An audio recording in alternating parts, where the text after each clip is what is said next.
Hello everybody, Coach Quinn here. I'm going to go over a few drills or techniques that we can do with our mace to help our recovery.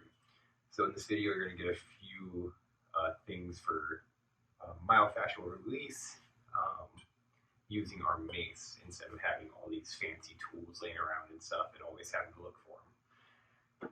All you need is just a mace and your body. So first off, one of my favorites is getting into the hamstrings, one of my trouble areas. Super simple.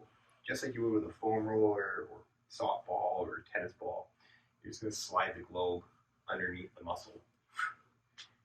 Get that nice straight leg, the ball of the globe right into my hamstrings, and you can easily just roll up and down the hamstring with your mace. So it makes it nice and simple, nice and easy. Doesn't take up a lot of space. As you can see, I'm just chilling in my bedroom. You get that nice, deep, relaxing massage going through the hamstring. Now, same can be done with the glutes.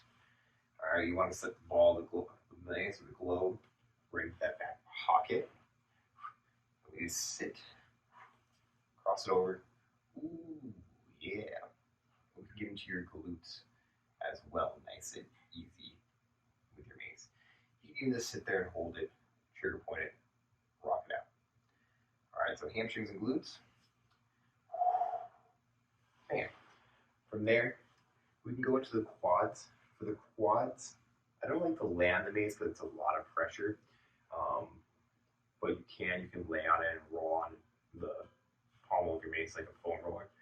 But personally for me, I like to use it more as a rolling pin. I like to roll the muscle out back and forth to loosen up those quad muscles, especially with all those lunges and squats we do in steel mace and steel mace flow training. So you get nice and easy in there. And then you can even angle it in, turning the leg in or out to hit those different areas that are a little bit more tender for yourself. So whatever feels good. Same thing with the calf. You can roll out the calf or calves if you want to go both at the same time. So pretty much anywhere you can be on top of the mace, you can roll it out just like you would with a foam roller. All right. Now, being that it's a little bit more narrow compared to a foam roller and a lot denser because it's metal instead of foamy, it's going to dig in a lot deeper, which isn't bad. You just have to kind of judge what you need and how deep you need to go and for what you can handle. Now, going in from there, a lot of people tend to get their shoulders really, really sore and beat up or get shoulder pain while they're starting off with steel mace training. It's because their shoulders aren't used to it or they don't have the mobility to do some of the drills that we're learning. So one of my favorite ones is using the globe again.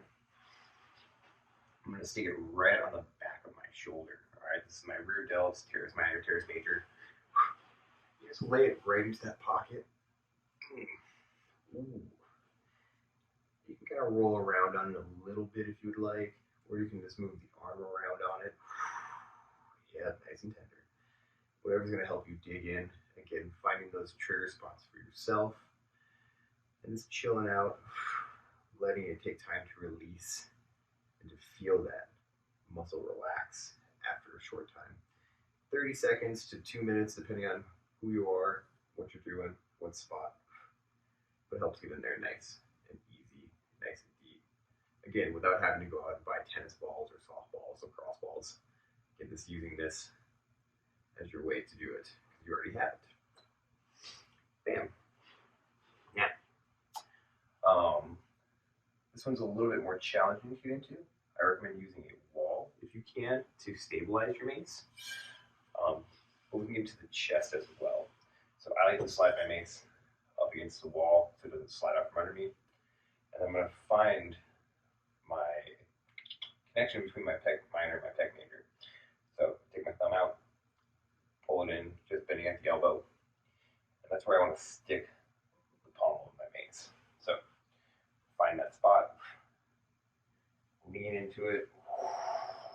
Ooh. we can do some nice shoulder lifts, arm lifts, whatever direction. We can do circles if you want. Again, whatever is going to help you feel that muscle release. Nice abduction and abduction of the elbow, getting in there, or just even holding and letting that muscle relax. So we got hamstrings, glutes, quads, calves, got the back of the shoulder. If you would like to, for the same position, we can even start getting into the psoas a little bit. So that muscle that goes right underneath your abs. Same thing as the chest. You just find like a nice tender or sore spot in there. Line it up with the pommel. And we just breathe into it.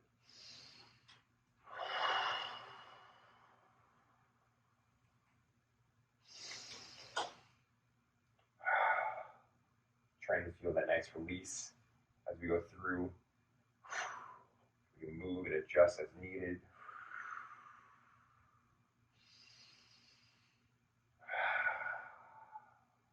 And again, just waiting for that release as you go through. All right, so there's just a few of the different areas that we can touch and use the Mace as a nice tool to help us recover and to continue a nice strong practice.